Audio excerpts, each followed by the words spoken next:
ರಾಜ್ಯದಲ್ಲಿ ಇದುವರೆಗೂ ನಾಡಿನ ಎಲ್ಲಾ ಶಾಲಾ ಕಾಲೇಜುಗಳಲ್ಲಿ ನಾಡಗೀತೆ ಹಾಡಿಸುವುದು ಕಡ್ಡಾಯವಿದ್ದ ಆದೇಶವನ್ನ ಬದಲಾವಣೆ ಮಾಡಿ ಕೇವಲ ಸರ್ಕಾರಿ ಶಾಲೆಗಳಲ್ಲಿ ಸರ್ಕಾರಿ ಸಂಸ್ಥೆಗಳಲ್ಲಿ ಮಾತ್ರ ನಾಡಗೀತೆ ಎಂಬ ಆದೇಶ ಹೊರಡಿಸಿ ನಾಡಗೀತೆಯ ವ್ಯಾಪ್ತಿಯನ್ನ ಮೊಟಕುಗೊಳಿಸಿರುವುದರ ಹಿಂದಿರುವ ಉದ್ದೇಶ ಖಾಸಗಿ ವಲಯ ಹಾಗೂ ಖಾಸಗಿ ಶಿಕ್ಷಣ ಸಂಸ್ಥೆಗಳಲ್ಲಿ ಕನ್ನಡ ಹಾಗೂ ಕರ್ನಾಟಕವನ್ನ ಅಲಕ್ಷಿಸುವ ಧೋರಣೆಯನ್ನ ಉತ್ತೇಜಿಸುವ ಕನ್ನಡ ದ್ರೋಹಿ ಕುತಂತ್ರವಾಗಿದೆ.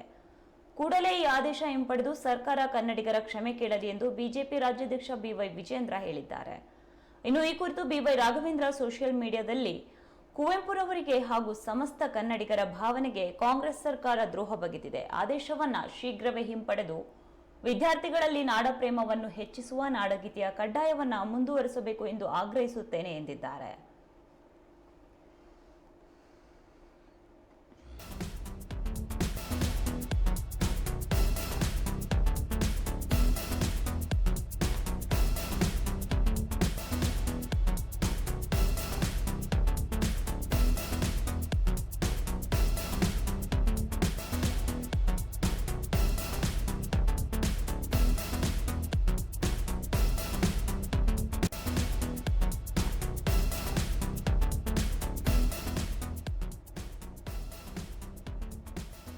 ಖಾಸಗಿ ಶಾಲೆಗಳಲ್ಲಿ ನಾಡಗೀತೆ ಕಡ್ಡಾಯವಲ್ಲ ಎಂಬ ಆದೇಶ ಈಗ ಭಾರಿ ಚರ್ಚೆಗೆ ಗ್ರಾಸವಾಗಿದೆ.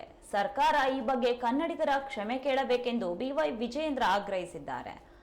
ಇನ್ನು ಬಿವೈ ರಾಘವೇಂದ್ರ ಅವರು ಆದೇಶವನ್ನ ಹಿಂಪಡೆದು ನಾಡಗೀತೆಯನ್ನ ಎಲ್ಲ ಶಾಲೆಗಳಲ್ಲೂ ಕಡ್ಡಾಯ ಮಾಡಬೇಕೆಂದು ತಮ್ಮ ಸೋಷಿಯಲ್ ಮೀಡಿಯಾ ಅಕೌಂಟ್ ಮೂಲಕ ಹೇಳಿದ್ದಾರೆ. ರಾಜ್ಯದಲ್ಲೂ ಇದುವರೆಗೂ ನಾಡಿನ ಎಲ್ಲಾ ಶಾಲಾ ಕಾಲೇಜುಗಳಲ್ಲಿ ನಾಡಗೀತೆ ಹಾಡಿಸುವುದು ಕಡ್ಡಾಯವಿದ್ದ ಆದೇಶವನ್ನ ಸರ್ಕಾರ ಬದಲಾವಣೆ ಮಾಡಿ ಕೇವಲ ಸರ್ಕಾರಿ ಶಾಲೆಗಳಲ್ಲಿ ಸರ್ಕಾರಿ ಸಂಸ್ಥೆಗಳಲ್ಲಿ ಮಾತ್ರ ನಾಡಗೀತೆ ಎಂಬ ಆದೇಶ ಹೊರಡಿಸಿ ನಾಡಗೀತೆಯ ವ್ಯಾಪ್ತಿಯನ್ನ ಮೊಟಕುಗೊಳಿಸಿರುವುದರ ಹಿಂದಿರುವ ಉದ್ದೇಶ ಖಾಸಗಿ ವಲಯ ಹಾಗೂ ಖಾಸಗಿ ಶಿಕ್ಷಣ ಸಂಸ್ಥೆಗಳಲ್ಲಿ ಕನ್ನಡ ಹಾಗೂ ಕರ್ನಾಟಕವನ್ನು ಅಲಕ್ಷಿಸುವ ಧೋರಣೆಯನ್ನ ಉತ್ತೇಜಿಸುವ ಕನ್ನಡ ದ್ರೋಹಿ ಕುತಂತ್ರವಾಗಿದೆ. ಇದು ಕೂಡಲೇ ಈ ಆದೇಶವನ್ನ ಹಿಂಪಡೆದು ಸರ್ಕಾರ ಕನ್ನಡಿಗರ ಕ್ಷಮೆ ಕೇಳಲಿ ಎಂದು ಸೋಷಿಯಲ್ ಮೀಡಿಯಾದಲ್ಲಿ ಬಿಜೆಪಿ ರಾಜ್ಯಾಧ್ಯಕ್ಷ ಬಿವೈ ವಿಜೇಂದ್ರ ಹೇಳಿದ್ದಾರೆ. ಇನ್ನು ಈ ಕುರಿತು ಶಿವಮೊಗ್ಗ ಸಂಸದ ಬಿವೈ ರಾಘವೇಂದ್ರ ಸಹ ಸೋಷಿಯಲ್ ಮೀಡಿಯಾ ಮೂಲಕ ಕುವೆಂಪುರವರಿಗೆ ಹಾಗೂ ಸಮಸ್ತ ಕನ್ನಡಿಗರ ಭಾವನೆಗೆ ಕಾಂಗ್ರೆಸ್ ಸರ್ಕಾರ ದ್ರೋಹ ಬಗೆದಿದೆ. ಆದೇಶವನ್ನ ಶೀಘ್ರವೇ ಹಿಂಪಡೆದು ವಿದ್ಯಾರ್ಥಿಗಳಲ್ಲಿ ನಾಡ ಪ್ರೇಮವನ್ನು ಹೆಚ್ಚಿಸುವ ನಾಡಗೀತೆಯ ಕಡ್ಡಾಯವನ್ನ ಮುಂದುವರಿಸಬೇಕು ಎಂದು ಆಗ್ರಹಿಸುತ್ತೇನೆ ಎಂದಿದ್ದಾರೆ.